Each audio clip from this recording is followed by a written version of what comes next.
Kali ini kita akan membahas perkembangan hadis pada masa tabi'in. Hari ini kita akan menjelajahi masa penting dalam sejarah Islam, yaitu era tabi'in. Kita akan menelusuri perkembangan hadis, peranan tabi'in dalam penyebarannya, dan dampaknya terhadap studi keislaman hingga kini. Definisi dan peran tabi'in dalam penyebaran hadis. Definisi tabi'in. Tabi'in adalah generasi muslim yang hidup setelah era sahabat.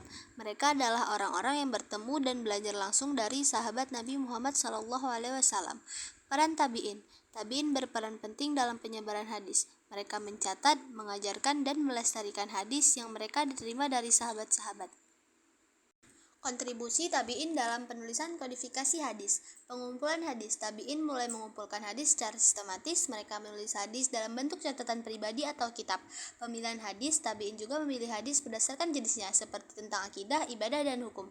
Peran Imam Malik. Imam Malik adalah tokoh penting dalam kodifikasi hadis. Dia menulis kitab Muwatta yang menjadi salah satu kitab hadis tertua yang sangat amat terpercaya. Tantangan dan hambatan dalam transmisi hadis pada masa tabi'in. Perbedaan pendapat antara tabi'in dalam memahami hadis menjadi tantangan. Mereka menafsirkan hadis berdasarkan pemahaman mereka.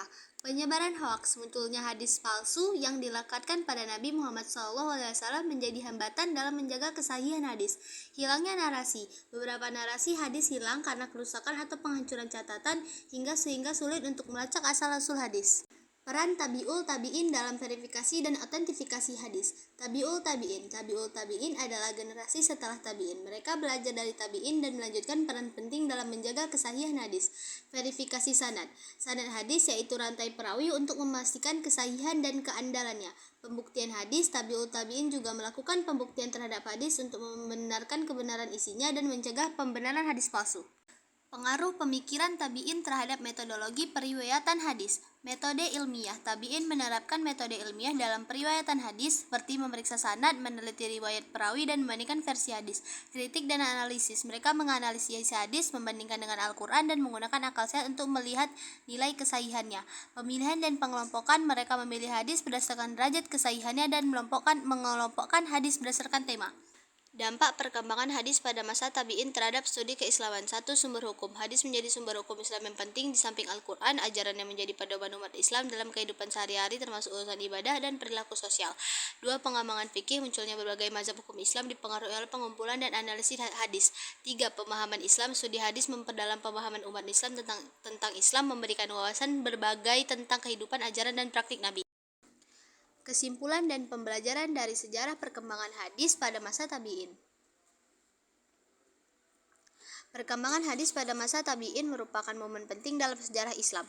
Melalui upaya mereka, hadis terjaga, tercatat, dan tersusun.